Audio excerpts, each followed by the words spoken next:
Bom dia, boa tarde, boa noite. Nós somos alunos do IFMS. Eu estou aqui com uma participação especial, mas os alunos são o João Gabriel Sandri e a Carolina Souto. Hoje eles irão falar sobre as revoltas urbanas na cidade.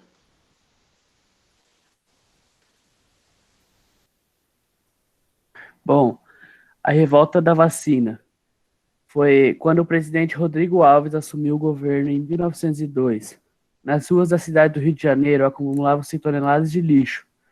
Desta maneira, o vírus da varíola se espalhava. Proliferavam ratos e mosquitos transmissores de doenças fatais como a peste bubônica e a febre amarela, que matavam milhares de pessoas anualmente. Decidido a reurbanizar e sanear a cidade, Rodrigo Alves nomeou o engenheiro Pereira Passos para prefeito e o médico Oswaldo Cruz para diretor da saúde pública. Com isso, iniciou a construção de grandes obras públicas, o alargamento de ruas, avenidas e o combate a doenças. A reurbanização do Rio de Janeiro, no entanto, sacrificou as camadas mais pobres da cidade, que foram desalojadas, pois tiveram seus casebres e cortiços demolidos. A população foi obrigada a mudar para longe do trabalho e para morros, incrementando a construção das favelas. Com o resultado das demolições, os aluguéis subiram de preço, deixando a população cada vez mais indignada. Era necessário combater o mosquito e o rato, transmissor das principais doenças. Por isso, o intuito central da campanha era precisamente acabar com os focos da doença e o lixo acumulado pela cidade. Primeiro, o governo anunciou que pagaria a população por cada rato que fosse entregue às autoridades. O resultado foi um surgimento de criadores desses roedores a fim de conseguirem uma renda extra. Devido às fraudes, o governo suspendeu a recompensa pela suspensão dos ratos. Contudo, a campanha de saneamento realizava-se com autoritarismo, onde as casas eram invadidas e vasculhadas. Não foi feito nenhum esclarecimento sobre a importância da vacina ou higiene, num tempo onde as pessoas vestiam cobrindo todo o corpo para não mostrar os braços para tomar a vacina. Foi visto como imoral. Assim, a insatisfação da população contra o governo foi generalizada, desencadeando a revolta da vacina.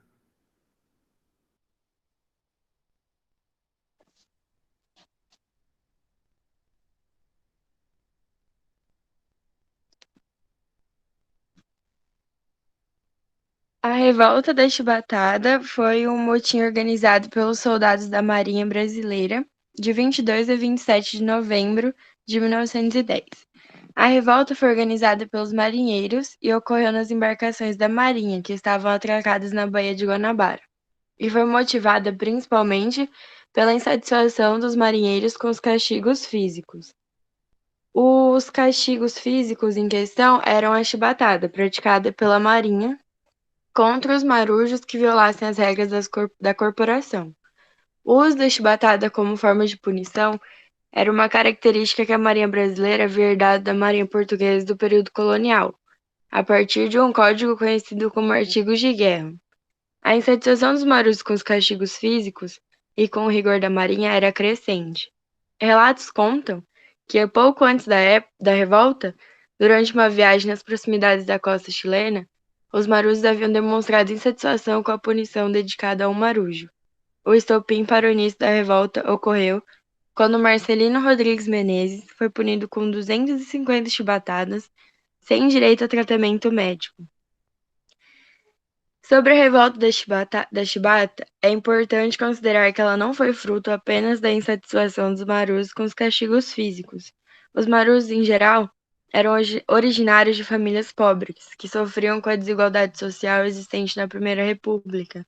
Assim, ela é considerada pelos historiadores também como uma revolta contra a desigualdade social e racial, existente tanto na Marinha como na sociedade como um todo.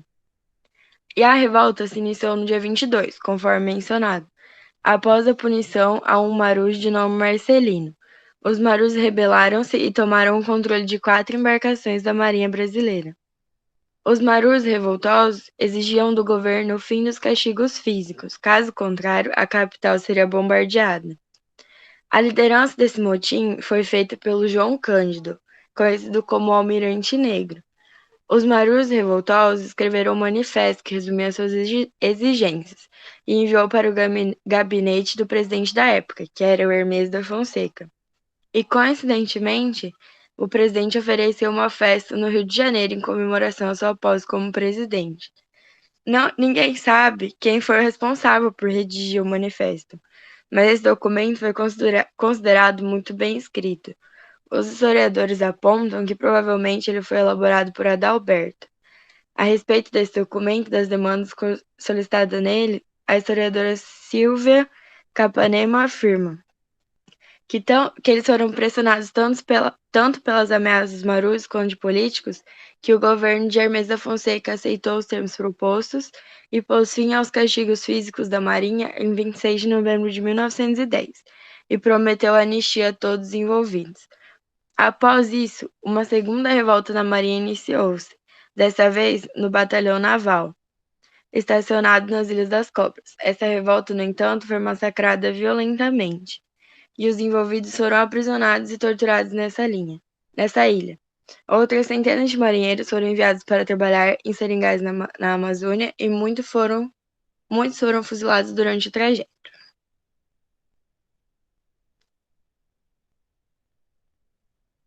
Revolta dos 18 do Forte de Copacabana.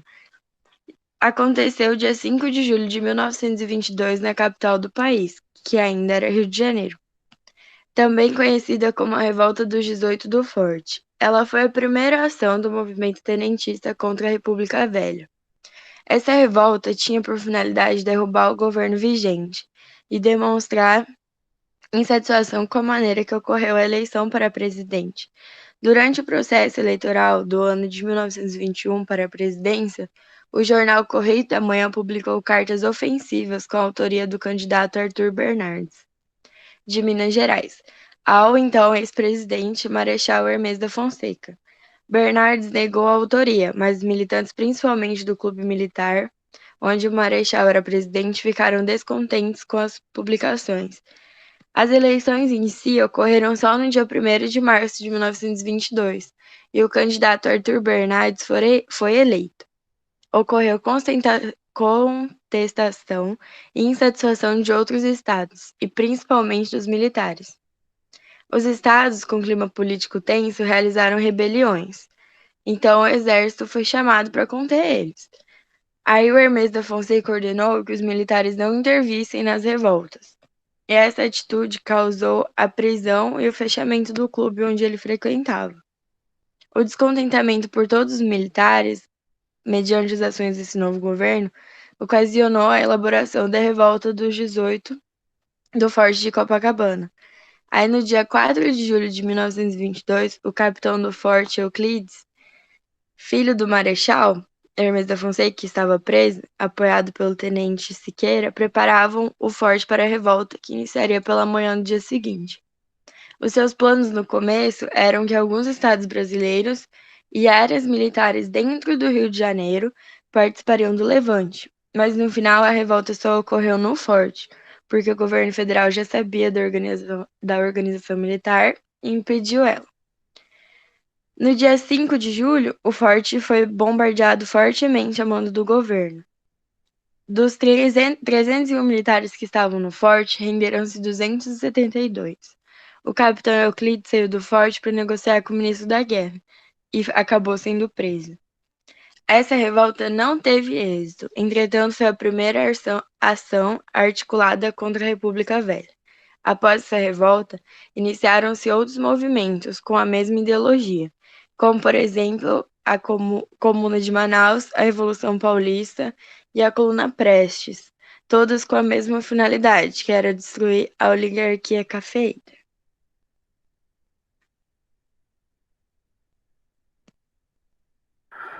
Bom, agora eu vou falar um pouco sobre as greves operárias. No Brasil, o movimento de greves operárias teve início no começo do século XX, a partir da sucessão de lutas visando mudanças na relação entre trabalhadores e empregadores, além de melhorias no que se refere a garantias de salários e condições de trabalho.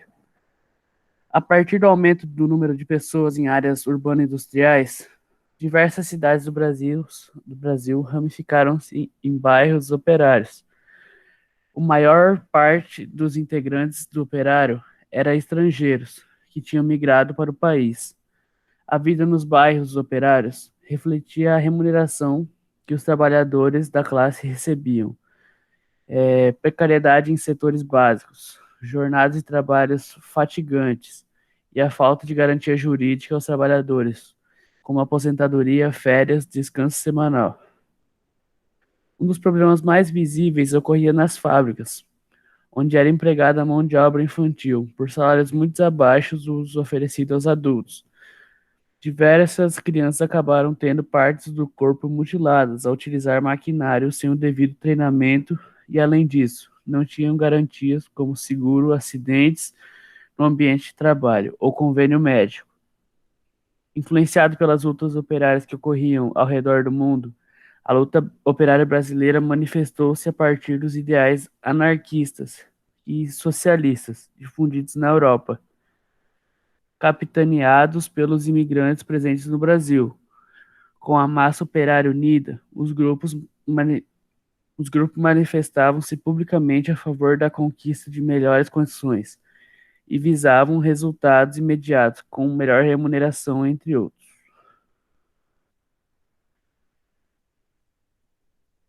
Muito obrigado. Obrigado!